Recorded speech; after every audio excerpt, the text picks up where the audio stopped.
Welcome back, guys. Today we're going to be taking a look at a very affordable capture card device that's set up for 4K. Now this is the Eximax and it's on Amazon. I'll have it linked below. We're going to be opening this thing up and plugging it into the setup and see how it works.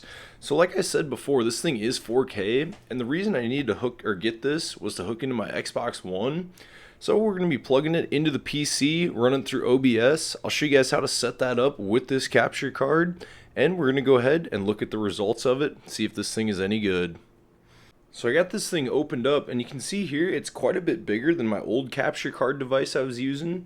And the reason this one didn't work for me anymore is when you go into OBS and have it hooked up to the Xbox One, you get all kinds of squiggly lines through the screen and it just wouldn't record right. So this one I'm hoping will solve them issues. And as you can see, it looks like we got a headphone port, another audio port, the USB for powering it up. And on this side, we have an input and an output.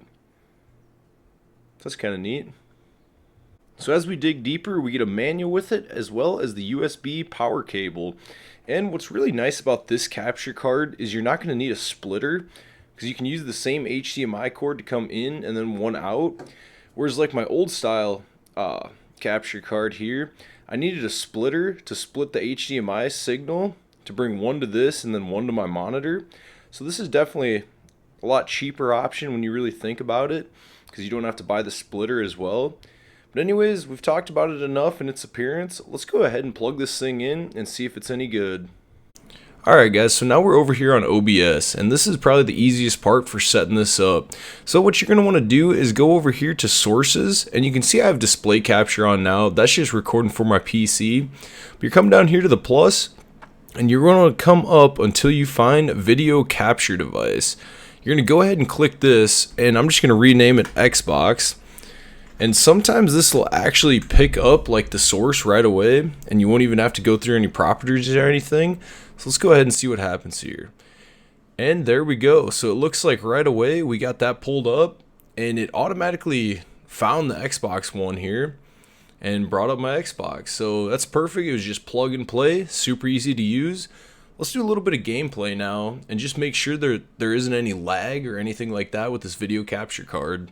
So after testing out this capture card in-game, it really does hold up and gets the job done. Now the next thing we'll be seeing just how long this capture card lasts before something goes wrong with it. I definitely will make an updated video about this if something goes wrong with it, but so far everything is good to go. Another little reminder is you want to use good HDMI cords. The first time I tried this going into my PC, I used an HDMI cord that wasn't good enough. This caused a little bit of lag in the actual quality of the video, but another thing, I was able to play pretty much just off my OBS and didn't even look at my monitor. I just want to see how close the reaction time was. It was pretty good all in all, but I did see a little bit of delay sometimes when I'd open a menu. So if you're trying to record your gameplay in 4K, I'll link this below. It's on Amazon, fairly reasonable price. Go ahead and check it out. Let me know what you think of it. But anyways guys, we'll catch you in the next video. Thanks for watching.